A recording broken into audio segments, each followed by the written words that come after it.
Hi everyone. In today's class, we will look at different font styles that you can use in your Visual Studio Code project. To set the typeface in CSS, we use the font family property. In this example, the first font is your first choice and then the ones mentioned after, which is Arial, so Helvetica is your first choice of your font and Arial is the second choice. In case the browser does not recognize the first one, then it might recognize the second one. So it's always a good idea to have at least two fonts, and one of which should be a very common or generic font. Now in here I have specified two types of fonts for two different items. So one is for the body for the entire web page, so the entire HTML page, and the other one I specified a different type of font for my H1. Here is a list of generic fonts that you can add as a secondary font for your CSS after a preferred font style.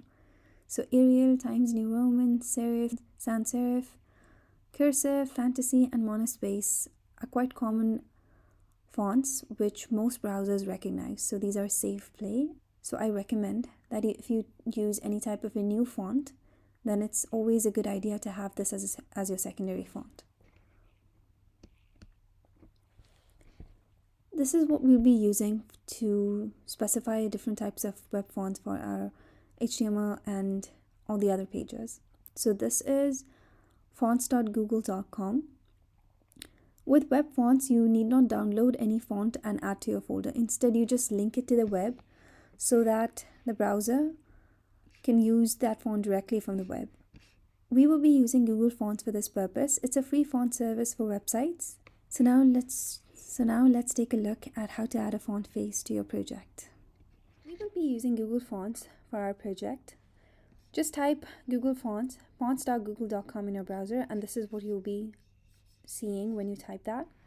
There are a number of free fonts that you can use, and there are a number of things that you can do with that. For instance, you can choose the category of the font that you want. You can choose the font property, what kind of thickness, what kind of slant, width you need. For us, let's say we're going to be using Caveat. I'm going to choose this here. So I'm planning to use this for my headings. I'm going to click on that. And it's going to show me how different types of Caveat styles with regular, medium, semi-bold,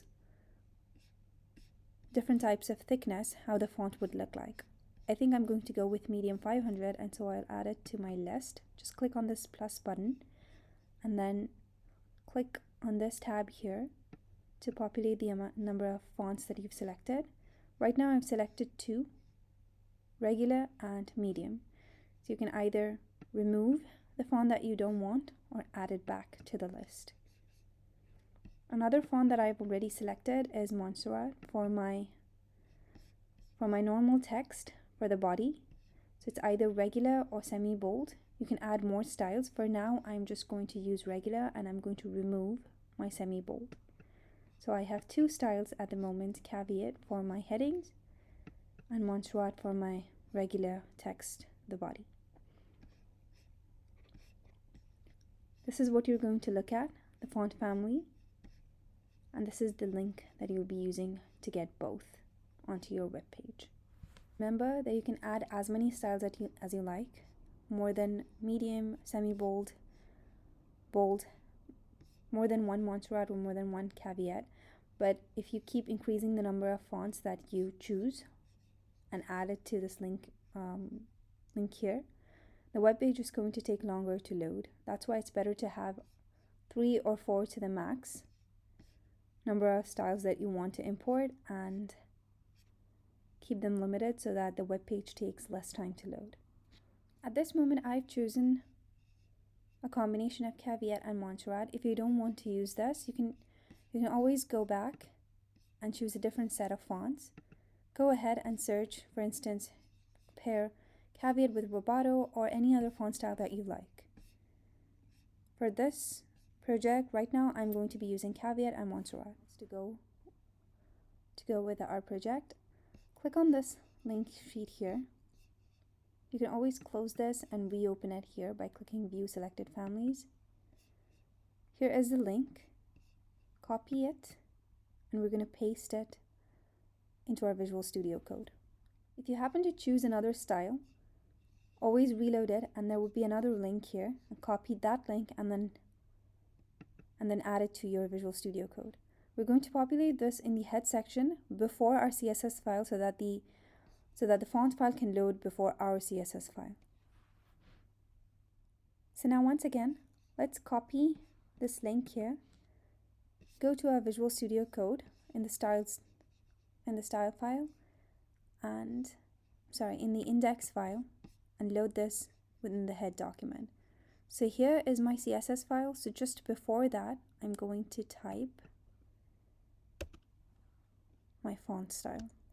Just copy and paste it here. I'm going to align all of them together. So right now I have two types of fonts. Now I'm going to select my font family that I want to use for my heading and my font family that I want to use for my body separately from here. So what you're going to do is copy just this part, copy it, go to our Visual Studio Code, and in your body, here in my body tag, I'm going to paste it. So my first font family is going to be my Montserrat in the sans serif family. I've added my font family in the body tag. Now I want you to save this document. Go ahead and save your index.html file as well.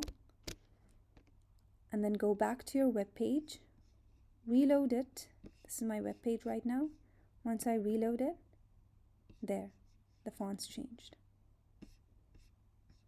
Now the font is Montserrat instead of the original HTML font that was preloaded. I'm going to do the same thing. Obviously, you're going to have to make few adjustments based on the new font. But apart from that, everything's fine. I'm going to make that change to my box model here. And then I'm going to go back to my Visual Studio Code. Go to my H1 tag. Here is my heading and here is my H1 tag. I want to have a different heading style, so I'm going to go back to my fonts, select the caveat font family. So I'm going to copy this, go back to my Visual Studio Code, under heading 1, I will paste this font family under heading 1. Save the document, go back to your web page, reload it, and there. It's changed. Obviously, the font size is smaller than what I would prefer, so I'm going to have to go back to my Visual Studio Code and increase the font size in my H1. Right now, my H1 font size is 50. I'm going to make that 80. Save it. And I'm also going to go to my box model here. This is my dot box, which represents my box model. And as you've seen that the content exceeds my box, I'm going to increase the width from 450 to 550. Save my styles.css file, go back to my web page, and reload. Okay. It turns out that this is adjusted, but my name isn't. Okay, so as you can see, all the other changes were visible on the web page, but I've changed the font size to 90 and it still wouldn't change for my name. So we're going to go back to our Visual Studio Code and see if there's a problem. So my H1, all the syntax is right. Let's go to our index.html page and see. So here's my name and there's an ID attached to my name. So I have another ID called name. Let me go back to my style.css. There, I have an ID called name, and since ID has higher specificity than class or type selector, H1 is a type selector, And you can see that the specificity here is 1, and my name is an ID selector which has 100 specificity. So it takes precedence over my H1, and here I've mentioned font size 60px. So the font size is only going to change if I change it here.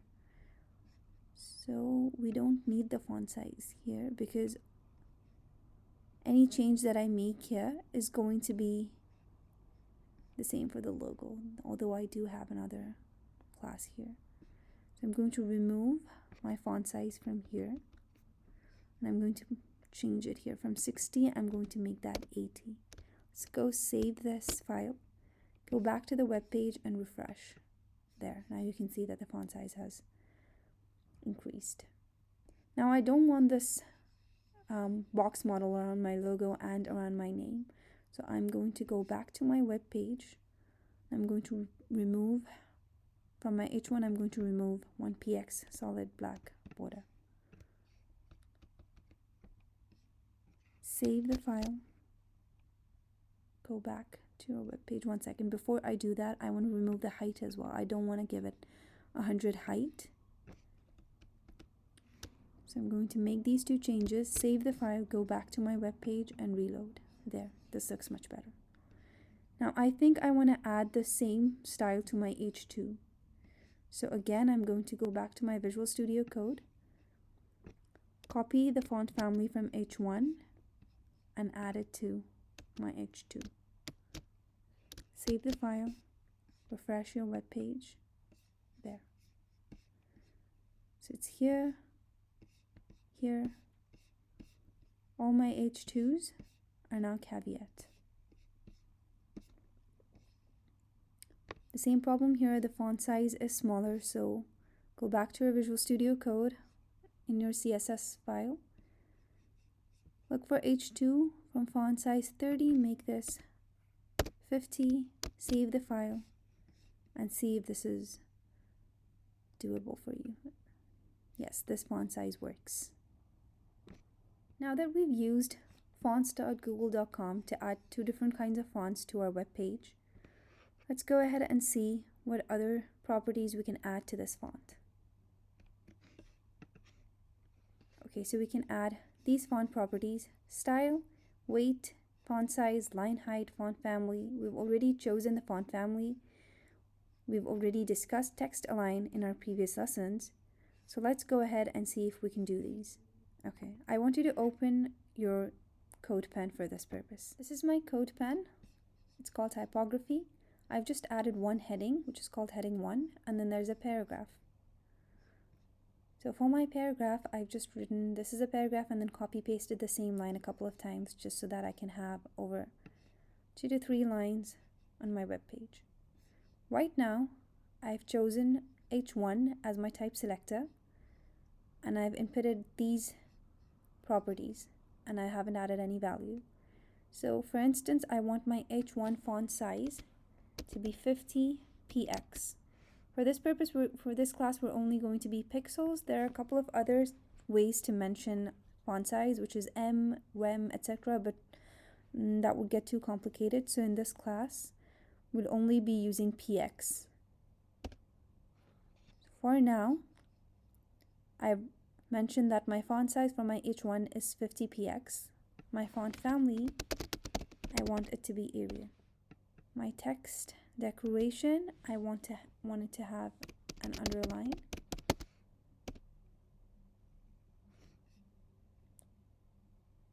You can add many others such as double line, underline, dotted lines, etc. You can visit the MDN doc to see different kinds of decorations that you can add to your text. I want my font weight to be bold, but since H1 is already bold, it's not going to be visible here. I want my font style to be italic. The text can be aligned in the center, and I want the line height to be 1.5. So 1.5 times the original line height. That's what this means, and we don't provide this with any pixels or any measurement unit. I'm going to format this document. Okay. Say I want to do the same thing for my paragraph. If I go over, choose P as my type selector, open my curly brackets, and copy paste this whole thing.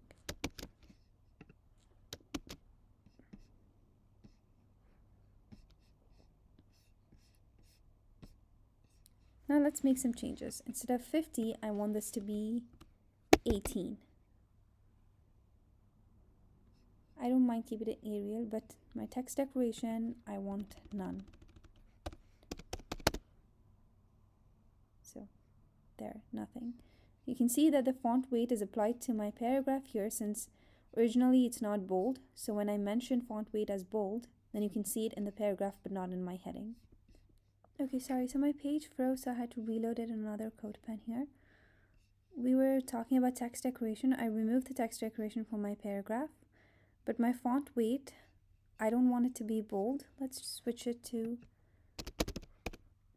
semi-bold. There, this is better. And it's the font family Arial is not recognized here because we haven't put the link in our HTML. Remember how we linked the Google font to our head tag in the HTML? We haven't done that here. That's why the font family is not being recognized. For instance, if I analyze my HTML, there, it's going to show me unknown word because it does not recognize Arial as I haven't linked it to my external font yet. So let's just keep it there for now, but you know it's not going to work in CodePen unless you add it here. Finally, I don't want the text aligned to center, so either I can move it to left or just remove it because by default the text is aligned on the left. Okay, let me save this document here. And there. I think I'm going to keep the line height to 1.5. And there you have it. All the properties with the values. In addition, you can either have it as left, right, we'll switch it to the right side, center, which brings it to the center, or just justify, which provides it an equal proportion. There, you can see it. Let's go back to our lecture and see that we've covered all of these font properties: style, weight, size, height, family, decoration, and text alignment. To know more properties, click on the style for font styles and view more of these, more of the related font properties and their values that you can choose from to style your HTML web page.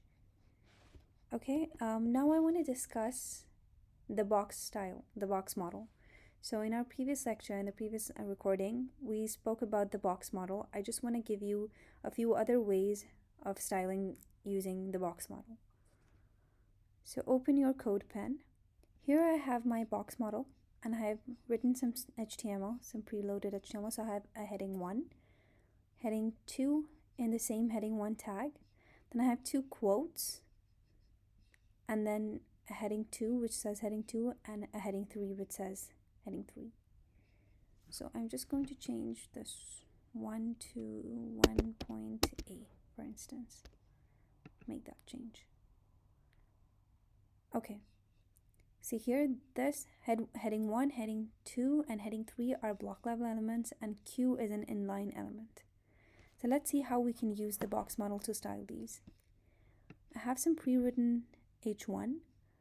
Let's go ahead and see the 5 properties of box model, which is margin, padding, border, width, and height.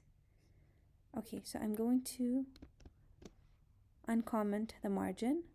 So now it's given a 20 px margin to both my heading 1.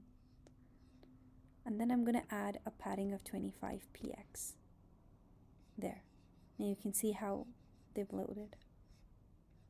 I'm going to give them a little bit of a border, so 1 px solid black. You can either make it 5, 10, however you however you like. Let me change this to 2. Okay. And I'm going to give it a background color of light green. There. You can see the box building up now. I want the width to not span across the whole page, so I'm going to make it 200 px. And I'm going to change the height of my content to 100 px. Okay, as you can see that they're block level elements, so they fall one below the other, not one beside the other. Just like an inline element which falls next to each other, this one falls below one another, so they're stacked one above the other.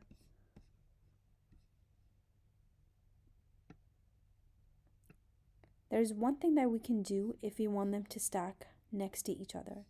So if I want block level elements to be one after another, I'm going to make the display as inline.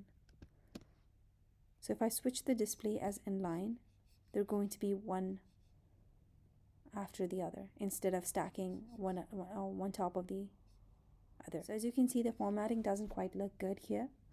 So there's another thing that we can do in display. We can use display inline block so that it retains the properties of inline as well as retaining the property of block.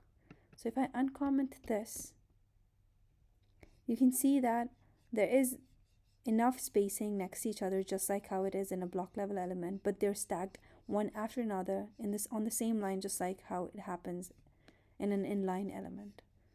So right now it's, instead of keeping display inline, which I'm going to remove here, I'm going to keep display inline block, which retains the properties of both inline and block. Similarly, in quotation, which is an inline element, I'm going to give it a margin of 20 px. Box model doesn't mean that you have to give it a border. You can do it without a border, but just see how the margin, padding, and the height and width work. So if I give it a 20 px margin, see how there's a space between the two. Then I can provide them with a padding of 10 px.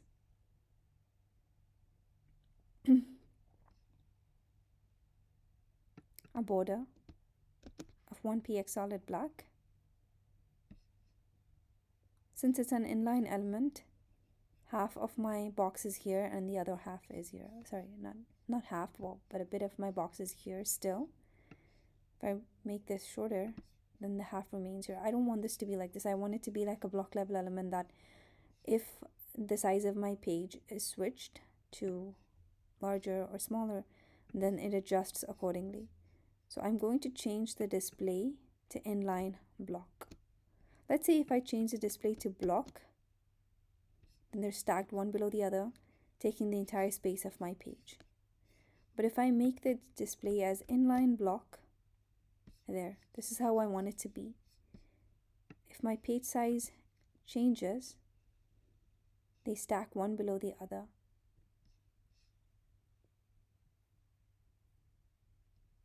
But if there is enough room, then they stack one next to the other.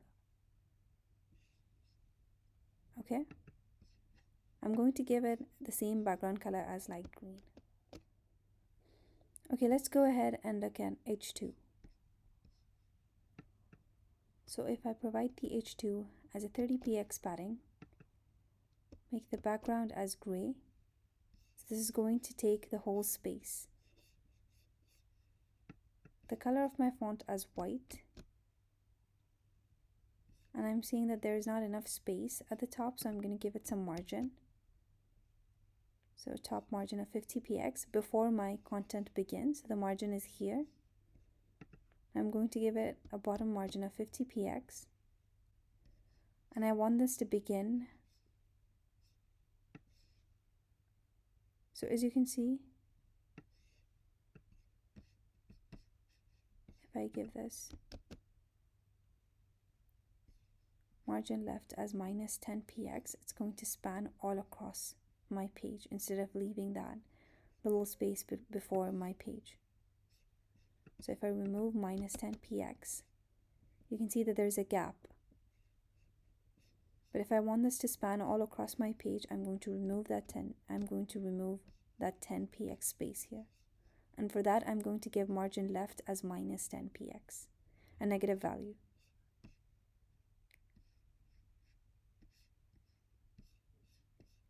So can you see how you can use the box model to style your headings or any other content for that matter? Now that we've looked at typography and box model, let's go back to our web page and see if there's anything that you want to style. Maybe you want to add more room to this section. Maybe you want to remove the extra room here.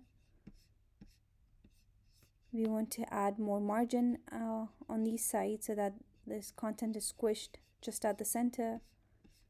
Use CSS to make all those changes. For example, right now we have all these sections. Go back to your HTML and you have, for instance, your project and portfolio is in your section ID projects. So all the content in your projects is included in your section ID called project. So you can go to your styles.css, find the projects here. Here is the project, and here is that ID selector project. So if I go ahead and add a width to this, so if I make a width of say 900px, and if I save this and I go back to my web page, reload, there, everything is going to be squished to just this much area. But say I want the whole thing to have a blue background. This whole page, the background should span across the entire page, and I want this text to be in the center. Then you can go back to your web page, and instead of adding this style to projects, remove this because you've added the background color here. So the width is going to be added to the background color as well. So we're going to remove this width. We're going to go back to the index.html after the ID, after the projects, open another class. So since we're just doing this for style purposes, we're going to open a div. Div class equals, I'm going to use the same name as ID because it's different, because this is for class and this one was for ID. So I'm going to select projects. You can use anything that you like, any other name that you prefer. And I'm going to close this div, and instead of keeping the closing div here, I'm going to keep it before the section where the project's ID there. I'm going to save this, and I'm going to go to my styles, my style CSS. After my projects, I'm going to open another class called projects, open the curly brackets, and here I'm going to add width equals 900px. Save it, go back to your web page, refresh it, and there. So it spans across the entire page, but the width of my content is just 900px. Now if you want this to be in the center, then you have to give this a margin that says 0 and then auto. What auto means is that left and right are aligned automatically, and top and bottom is going to be 0. So this is for top, bottom, and then left, right. I'm going to make this into a comment. But then you know the margin, top and bottom is going to be 0, and auto means left and right are equally aligned. Save this. Go back to your web page, refresh it, and there.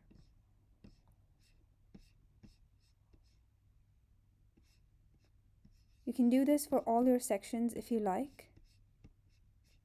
And you can even add more padding or more width to this content here. If you want extra room, for instance, below this block element here, or below this block here, just go back to your featured projects, add more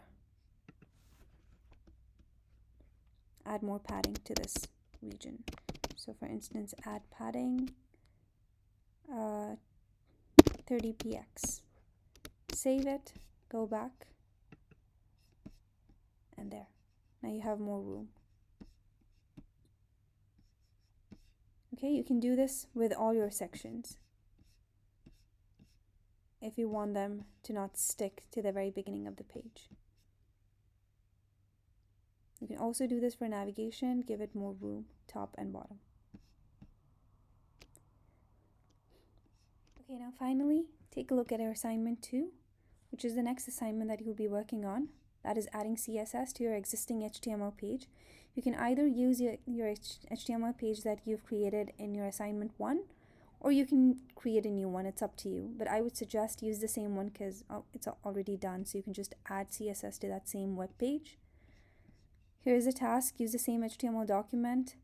Select one of those pages. I would suggest you to select the index.html page and attach CSS to that HTML file. So you're going to attach the CSS file to that and then include all of these points starting from here up until here. So you're going to correctly link the CSS file and make sure it's not internally linked. It's external linking that I'm looking for. That is, have a CSS folder and then have your CSS file within that folder and then link that CSS file in your index.html. CSS/styles.css. That's what we've done in our lab sessions, and that's how I want you to be linking that. Don't link your CSS internally. No inline CSS. I don't want any inline CSS.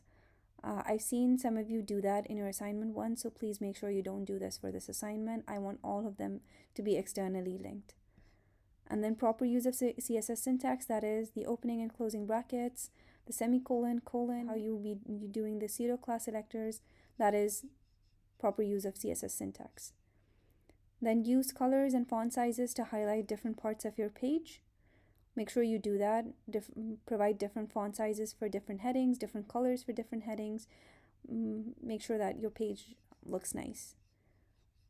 I want you to use all 4 of the pseudo class selectors because I want to see if you know that, if you understood how to use them. And add a comment next to each pseudo class to let me know that you know which pseudo class selector you've used. There are 4, which one of them, the first one is universal, second one is type selector, third one is class selector, and the fourth one is ID. Okay. Use div and span. Div and span themselves have no meaning. We use them just for styling purposes. Div is a block level element and span is an inline element. You have to mention them first in HTML and then attach a class or an ID to the div so that you can style it in your CSS. Okay? Then use 6 different CSS properties, just like the one that we used here. You can either use color, text decoration, font family, width, height. All of those are CSS properties and you can add value to them to receive grade for this one. Include one button, which is the button tag. I want to have the button tag in your HTML page. And then style it using your CSS. Then the box model, just like the one I've showed you, make sure that you add the box model, make use of all 5 properties, and if you can, use a CSS comment next to it, so I know that this is the box model that you're referring to. Okay? This is it. That's it. It's due on 6th of March, and this is how you'll be graded. So just make sure you go through this document and let me know if you have any doubts. Apart from that, have a great week. Enjoy your reading week, and see you soon. Take care. Bye.